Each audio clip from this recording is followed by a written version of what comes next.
जय श्री माता जी। हम सब श्री माँ की प्रतिमा की ओर देखेंगे और नमस्कार करेंगे। अपने दोनों हाथ गोद में, अपना संपूर्ण अटेंशन अपने दोनों हाथों के सेंटर पे श्री माँ की बिंदी की ओर देखेंगे, प्रतिमा की ओर देखेंगे और प्रार्थना करेंगे। परम पूज्य श्री माता जी, आप ही साक्षात श्री आदिशक्ति हो। आपकी परम कृपा में कृपया हमें आपके निर्मल चरणों पे ध्यान करने की अनुमति प्रदान कीजिए। अब हम धीरे से आंखें बंद करेंगे, अपना पूरा अटेंशन अपने दोनों हाथों के सेंटर पे।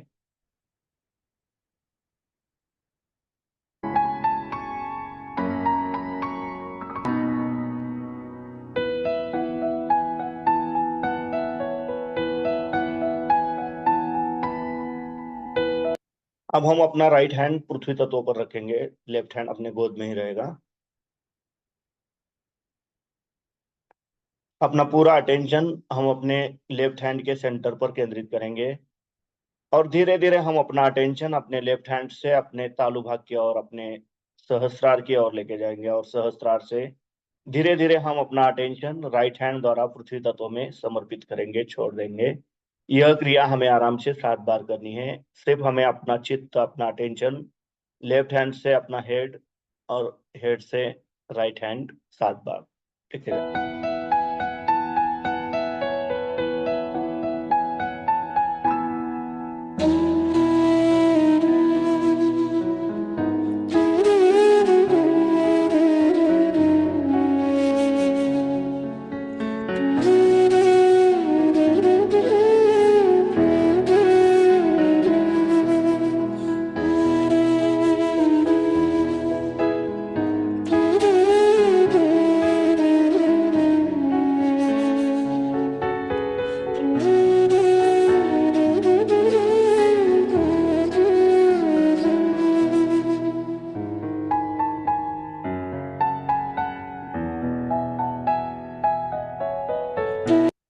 परम पूज्य श्री माता जी, आपकी परम कृपा में कृपया हमारे लेफ्ट साइड के सभी दोष, सभी बाधाएं कृपा करके इस राइट हैंड द्वारा पृथ्वी तत्व में समर्पित कर लीजिए और हमारा लेफ्ट साइड, हमारी ईड़ा नाड़ी संतुलन में लाइए। अब हम अपना राइट हैंड अपने गोद में रखेंगे और लेफ्ट हैंड आकाश तत्व की ओर करेंगे। अपना पूरा अटेंशन हम अपने राइट हैंड के सेंटर से धीरे धीरे अपने तालु भाग की ओर, अपने सहस्रार की ओर लेके जाएंगे और सहस्रार से धीरे धीरे हम अपना अटेंशन लेफ्ट हैंड द्वारा आकाश तत्व में समर्पित करेंगे। यह भी क्रिया हमें आराम से 7 बार करनी है।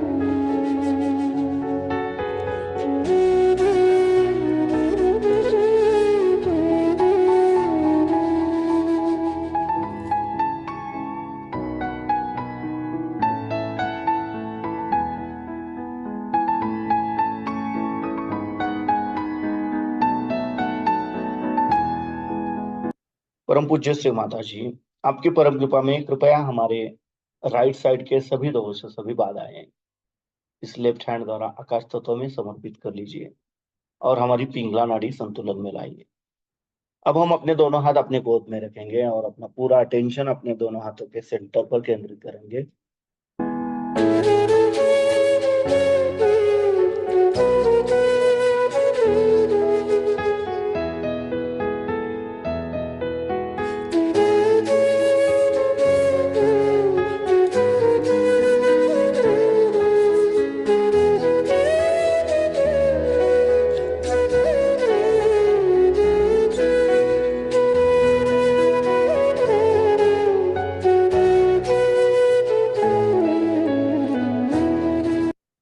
अब हम अपना राइट हैंड अपने पेट पर लेफ्ट साइड पे बिलो द एब्डोमेन रखेंगे। परम पूज्य श्री माता जी, आपकी परम कृपा में कृपया हमें शुद्ध एवं निर्मल विद्या प्रदान कीजिए। परम पूज्य श्री माता जी, आपकी परम कृपा में कृपया हमें शुद्ध और निर्मल विद्या प्रदान कीजिए। कृपया हमें शुद्ध एवं निर्मल विद्या प्रदान कीजिए। अब हम अपना राइट हैंड अपने हृदय पे रखेंगे लेफ्ट साइड पे।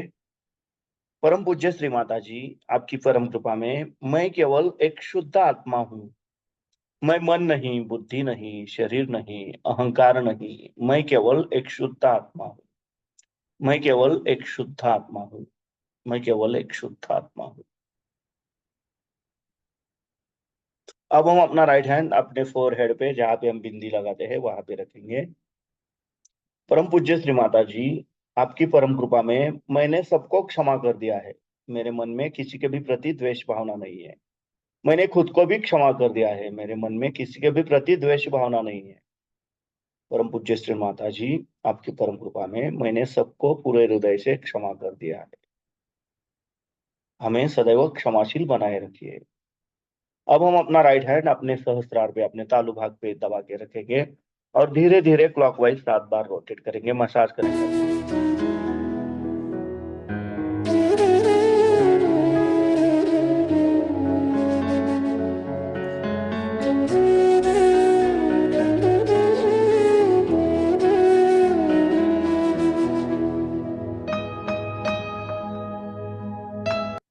परम पूज्य श्री माता जी, आप ही साक्षात श्री आदिशक्ति हो। आपकी परम कृपा में कृपया हमें हमारा आत्म साक्षात्कार प्रदान कीजिए। कृपया हमें निर्विचारिता प्रदान कीजिए। हमारी कुंडलिनी शक्ति जागृत कीजिए। अब हम अपने दोनों हाथ अपने गोद में रखेंगे। अपना पूरा चित्त, अपना पूरा अटेंशन अपने दोनों हाथों से बहने वाले चैतन्य लहरियों पे और अपने सहस्रार पे केंद्रित करेंगे और इसी अवस्था में हम ध्यान में जाएंगे और श्री माता जी की अमृतवाणी सुनेंगे। श्री माता जी का हर एक शब्द हमारे हर एक चक्र पर कार्य करता है, तो हम पूर्णतः निर्विचार होके श्री माता जी का हर एक शब्द सुनेंगे और ध्यान में जाएंगे।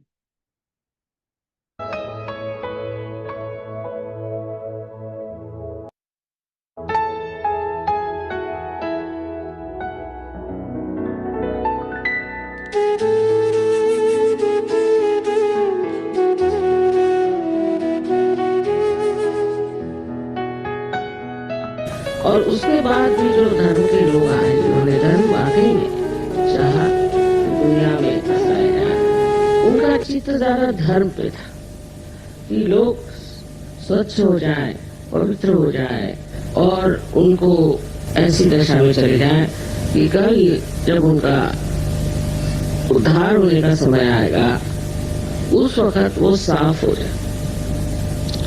इसलिए उन्होंने धर्म की ओर ज्यादा ध्यान दिया कि लोगों के धर्म कैसे ठीक करेंगे। जैसे मोसेस वगैरह, इनको 10 आज्ञाएं, कमांडमेंट्स मिली।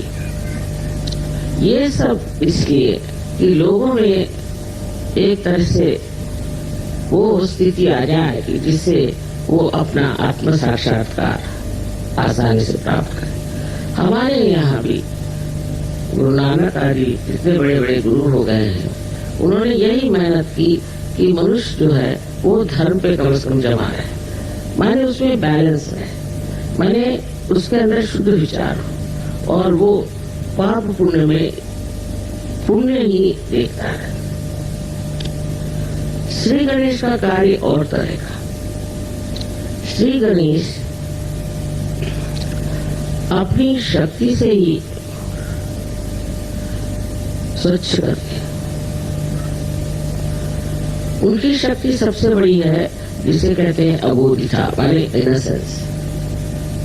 उनके सर पे जो हाथी का सर है, इसका मतलब ये है कि वो मनुष्य जैसे उनके अंदर ईगो और सुपर ईगो नहीं आता। और वो बच्चे, इसको कहना चाहिए इटर्नल चाइल्ड, और उनका अवतरण इस संसार में जीसस क्राइस्ट, ईसा मसीह के नाम से हो। अब इसकी हम लोगों ने साइंस से हर प्रकार का अनुमान लगा लिया। वो ऐसे कि मैंने कहा था कि श्री गणेश एक शक्ति है, निराकार में और साकार में वो श्री गणेश जैसे दिखाई देते। इसका मतलब ये कि हमारे यहाँ अगर भोलापन हो, सादगी हो, सरलता हो, निष्पाप हो, ऐसे निर्मल अंतःकरण के अंदर श्री गणेश की जागृति हो गई। श्री गणेश के बगैर तो कुंडलिनी चढ़ नहीं सकती, क्योंकि कुंडलिनी ये गौरी है, और उस गौरी को पूरी तरह से उत्थान करने के लिए श्री गणेश उसके साथ हर समय उसे संरक्षित रखते हैं। इतना ही नहीं, हर चक्र को जब कुंडलिनी चढ़ जाती है तो उसके मुख को बंद करके कुंडलिनी को नीचे उतरने से रोकते हैं। अब ये श्री गणेश हमारे अंदर मूलाधार पर बैठे। इसी में बहुत लोगों ने गलती कर दी कि मूलाधार चक्र जो है वो त्रिकोणाकार अस्थि है। ये बहुत बड़ी गलती है। मूलाधार में सिर्फ कुंडलिनी है, और मूलाधार से नीचे मूलाधार चक्र है। मूलाधार चक्र, उस पर श्री गणेश बसते हैं, और उनके कार्य क्या क्या हैं ये तो आप लोग सब जानते हैं। आपने हमारे फोटो देखे हैं कि हमारे पीछे श्री गणेश खड़े हैं और हमारे ऊपर भी श्री गणेश। इसी प्रकार हर देवता के लिए हो सकता है, लेकिन श्री गणेश की शक्ति जो पवित्रता की है, मैं जरूर कहूंगी कि हिंदुस्तान में इसके मामले में सब लोग जानते हैं कि हमको पवित्र रहना चाहिए। परदेश में नहीं, परदेशियों को तो पहले म्लेच्छ कहते थे, पर जिनको मन की ही इच्छा है, और श्री गणेश निर्मल है। हिंदुस्तानियों में निर्मलता की इच्छा बहुत है, और अगर नहीं भी हो तो भी कम से कम इसका ढोंग तो करते हैं। इसी ढोंगीपना से कम ये फायदा है कि एक मनुष्य में जो खराबियां हैं, वो ढोंगी है तो उसकी खराबियां समाज में नहीं फैलती। लेकिन विदेश में तो वो सोचते हैं कि जो ये खराबियां हैं, ये तो बड़ा भारी कोई हम आवाहन लिए हुए हैं और बड़ा भारी हम कार्य कर रहे हैं।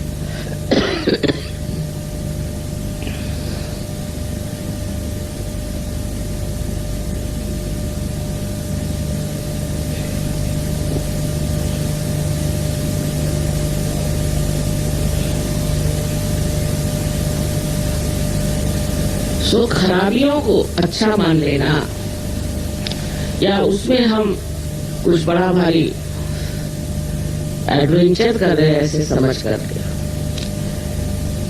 उसमें रता रहना, ये हम लोगों के हिसाब से तो बेवकूफी है। लेकिन अगर आप अमेरिका जाएं तो आपको पता हो जाएगा कि वहां गणेश जी है ही नहीं लोगों में। माने ये कि वो विचार ही नहीं रहते। अब जब उसके दुष्परिणाम दिखाने लगे, जब उसका नुकसान दिखाने लगे, तब वो सोचते हैं कि नहीं, हमें तो निष्पाप होना चाहिए और हमें सफाई रखनी चाहिए, आदि बातें करते, और उसका अब असर वहां नहीं है। सहजों के सिवाय वो लोग भी नहीं बदल सकते। लेकिन आप लोगों के पास भी ये संपत्ति है। अगर वहां के लोगों को देखा जाए तो उसके मुकाबले में यहाँ भी बहुत से लोग हैं जो गंदे रास्ते पर चलते हैं, गंदे काम करते हैं, पर छिपा कर करते हैं, खुलेआम। मतलब वो जानते हैं कि इस चीज से समाज हमारी प्रशंसा नहीं करेगा और हमें दूर रखेगा। विशेषकर जो लोग बाहर होके आए हैं उनमें ये दोष पाया जाता है, बड़े चरित्रहीन होते हैं, और इस चरित्रहीनता को वो बड़ी भारी अपनी कमाल समझते हैं और सोचते हैं कि इसमें तो खास हम कोई तो भी बहुत सुंदर हैं या हमारे अंदर कोई तो भी विशेषता है, इस प्रकार का आरोपण करके अपने को बहुत ऊंचा समझने लगा। अबोधिता की जो शक्ति है वो ये कि सबसे बड़ी शक्ति ये है कि वो अबोध है। माने ये कि उसके अंदर किसी भी तरह की खराबी, कोई किलमिश उसके अंदर दिमाग में नहीं, वो बिल्कुल साफ सुथरा इंसान है। ईसा मसीह ने कहा था कि जब तुम्हारे उत्थान का समय आएगा तब तुम बच्चों जैसे हो जाओ। उस वक्त और भी शक्तियां जो गणेश जी की हैं वो छोड़ करके वो सिर्फ आप में वो अबोधिता भर देते हैं जिसके सहारे आप अपना आत्म साक्षात्कार प्राप्त करते हैं। अब किसी बुद्धिमान मनुष्य से बात करें जो बुद्धि पुरस्सर है, वो यही नहीं समझ पाता कि गणेश जी ही कैसे हमारे देवता है। तो समझाने की बात ऐसी है कि जब तक आप सूक्ष्म नहीं उतरेंगे आप समझ नहीं पाएंगे कि आपके अंदर ये सब देवताएं हैं। श्री गणेश के 4 हाथ है। मैंने बताया था कि कार्बन एटम के भी 4, उसकी भी 4 वैलेंसीज, इनके भी 4 हाथ है। निराकार में जब आप उनको लेफ्ट साइड में देखते हैं तो आपको वो स्वस्तिक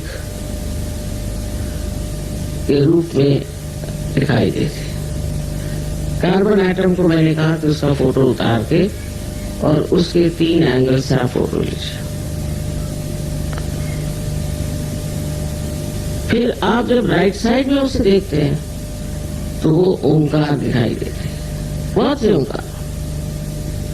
जितने कार्बन आइटम है वो ओंकार ओंकार ओंकार ऐसे दिखाई देते हैं। और नीचे से ऊपर की तरफ देखें तो जो ग्रीक में अल्फा और ओमेगा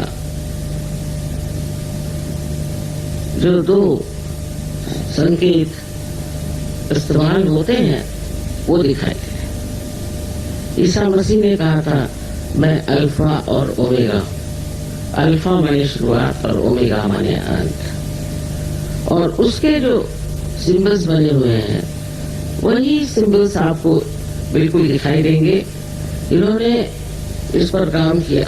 मैं जो कुछ कहती हूँ उस पर विदेश में लोग एकदम बड़े जोर से लग करके उसका पता लगाते हैं। तो उन्होंने देखा कि जब ये कार्बन एटम का उन्होंने फोटो लिया 3 एंगल से, तो बराबर ये तीनों चीजें भी। अब इससे सिद्ध हो गया कि ईसा मसीह जो थे, जो अल्फा और ओमेगा बन गए, वही श्री गणेश, वही ओंकार और वही स्वस्ति।